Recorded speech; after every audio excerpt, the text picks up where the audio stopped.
எதிர்மறை ஆற்றல் விலக அடுப்பில் ஒரு அகலமான பாத்திரத்தை வைத்து அதில் நல்ல தண்ணீரை ஒரு டம்ளர் ஊற்றி விடுங்கள்.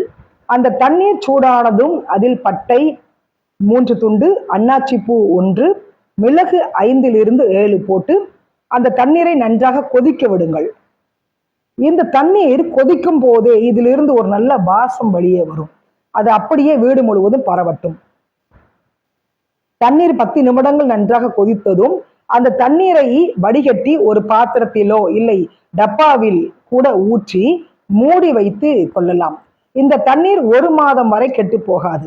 குளிர்சாதன பெட்டியில் வைத்து கூட பரிகாரத்துக்கு நீங்க பயன்படுத்தலாம்.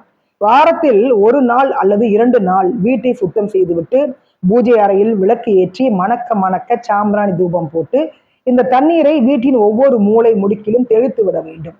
இந்த தண்ணீரை உங்கள் தலை மீதும் தெளித்துக் கொள்ளலாம்.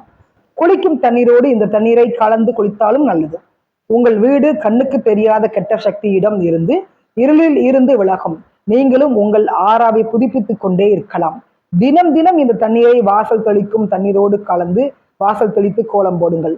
வீட்டிற்குள் லட்சுமி கடாட்சம் நுழையும். வீட்டிற்குள் எந்த ஒரு கெட்ட சக்தி நுழையாமல் இருக்கும் என்பது குறிப்பிடத்தக்கது. உங்கள் முன்னேற்றத்தால் ஏற்படும் கண் திருஷ்டி கூட விலகும். வியாபாரம் செய்யும் இடத்தில் இந்த தீர்த்தத்தை தெளித்து விடலாம். எதிர்மறை ஆற்றலில் இருந்து விடுபட இது ஒரு சக்தி வாய்ந்த பரிகாரம், சுலபமான பரிகாரம். நம்பிக்கை இருந்தால் இதை நீங்களும் முயற்சி செய்து பாருங்கள். எப்போது நீங்கள் ரொம்பவும் சோர்வாக இருக்கிறீர்களோ, எப்போது உங்களுடைய சுறுசுறுப்பு குறைகிறதோ அப்போதெல்லாம் இந்த பரிகாரத்தை நீங்கள் செய்து கொள்ளலாம். தவறொன்றும் கிடையாது.